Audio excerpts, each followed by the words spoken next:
जय श्री श्याम एवरीवन। आज हम करेंगे यूज़ ऑफ नोट, नो, उसके बाद है नॉन, नेवर, नॉन बोल रही हूँ मैं इसको, नेवर, एवर, नन।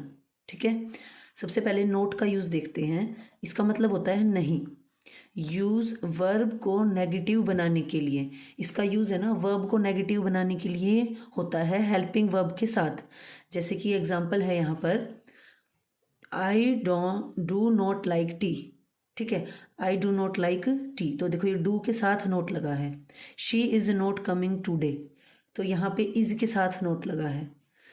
आगे है हमारे पास में ही कैन नॉट स्विम, तो यहाँ पे कैन के साथ नोट लगा है। ये एक साथ ही रहते हैं, कैन नॉट अलग अलग नहीं लिखे जाते, ये भी ध्यान रखना है। ऐसे याद रखो, ये पक्के फ्रेंड है, एक दूसरे के साथ रहेंगे।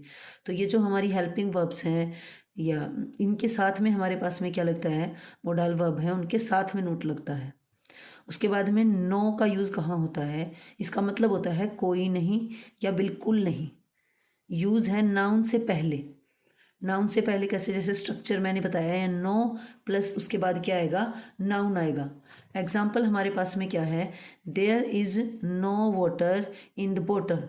ठीक है, तो वाटर यहाँ पे क्या हो गया है, अनकाउंटेबल नाउन हो गया, चाहे काउंटेबल हो चाहे अनकाउंटेबल हो, तो उससे पहले क्या लग गया है, नो लग गया है। लेकिन देखा जाए तो हेल्पिंग वर्ब के बाद भी आया है ये, लेकिन ध्यान रखना है बेशक ये इसके बाद आए, लेकिन इसके बाद यहाँ पर एक नाउन आया है, न कि इसकी तरीके से वर्ब आई है। ठीक है, उसके बाद में है I have no time today, then यहाँ पे नाउन आया है, तो नो के बाद नाउन ज़रूर आता है। एक और एग्जांपल देख लो इधर, नो स्टूडेंट वॉज एब्सेंट। आगे चले, आया समझ में, यानी कि हेल्पिंग वर्ब के बाद तो नोट लगेगा और जो नो होगा उसके बाद हमेशा नाउन आएगा, ये मस्ट है इसके अंदर। आगे है हमारे पास में नेवर। ये तो हमें पता है, नोट नो वाले सेंटेंस तो हम बोल लेते हैं, लेकिन अगर हमें कभी ये बात कहनी हो कि मैंने तो ये कभी किया ही नहीं, मतलब मैंने तो ज़िंदगी में ये किया ही नहीं, इस टाइप से बोलना हो तो वहाँ पर नेवर का यूज़ होता है। जैसे कि ये टाइम, स्पेशली टाइम को दिखाता है कि मैंने इतने टाइम में ये काम तो किया ही नहीं है। ठीक है, जैसे कि पोजीशन इसकी कहाँ पे होती है, वर्ब से पहले होता है भाई। और हेल्पिंग, जैसे कि हमारे पास में वर्ब से पहले देखो, आई नेवर टेल अ लाई, मैंने कभी क्या नहीं बोला, या मैं कभी झूठ नहीं बोलता। ठीक है, या आई नेवर टेल ए लाई, मैं कभी झूठ नहीं कहता। उसके बाद में ये टेल क्या है हमारे पास में, वर्ब है, इससे पहले लगा है never. She has never visited Delhi, तो यहाँ पे हैज़ क्या है, हेल्पिंग वर्ब, विजिटेड क्या है, मेन वर्ब, और उसके बीच में क्या लग गया है, never. He will never forget this day, यहाँ पे भी देखो मेन वर्ब हेल्पिंग वर्ब के बीच में लगा है नेवर। आगे चले, उसके बाद में है एवर। एवर क्या सेंस देता है कि हमेशा की सेंस देता है, और कभी कभी ये नेगेटिव सेंस भी देता है। कि एक बार इसको एग्जांपल से देखेंगे, एम्फेसिस या क्वेश्चन के साथ भी ये आ सकता है, एम्फेसिस करना है किसी चीज़ के ऊपर।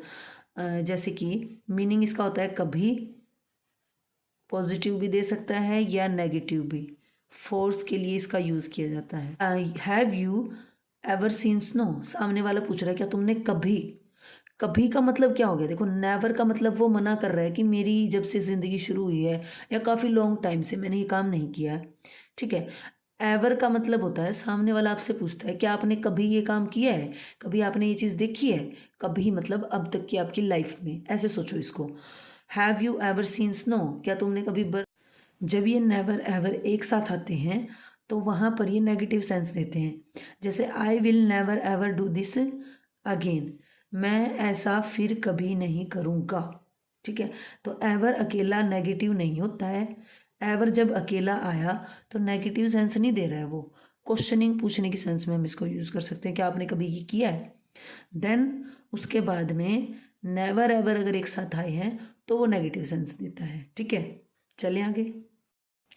अब हम करेंगे नॉन के बारे में। नॉन का मतलब होता है बिना या नहीं, ये एज अ प्रीफिक्स यूज होता है। सफिक्स प्रीफिक्स पता है ना, वर्ड के पहले लग के उसका मीनिंग चेंज कर देते हैं, तो वो क्या होते हैं, प्रीफिक्स, है ना।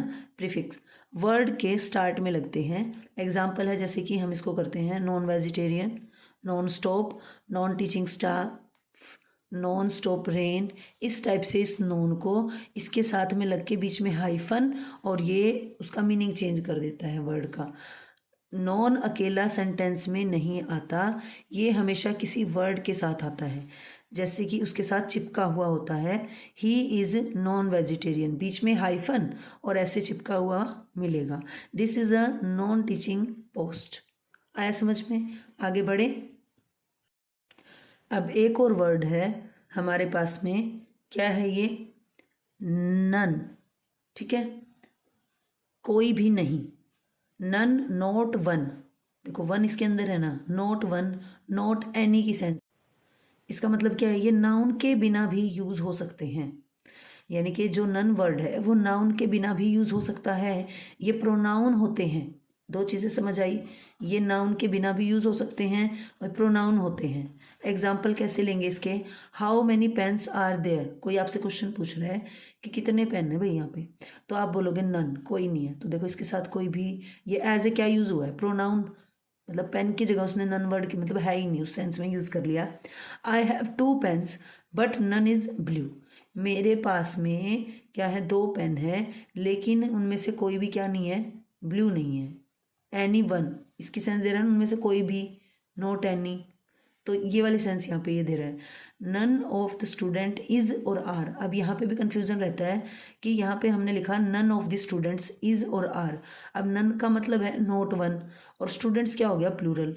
तो क्या हुआ यहाँ पे? आप इज और आर दोनों लगा सकते हैं, लेकिन यूजुअली रिटन में अगर आपको कहीं लिखना है तो आर लिखना। स्पोकन में आप इनमें से कोई भी यूज कर सकते हैं। None of the students is absent या none of the students are absent. ठीक है, रहेगा याद। अगर आपको टॉपिक समझ आया है और बेनिफिशियल है तो please like share and subscribe.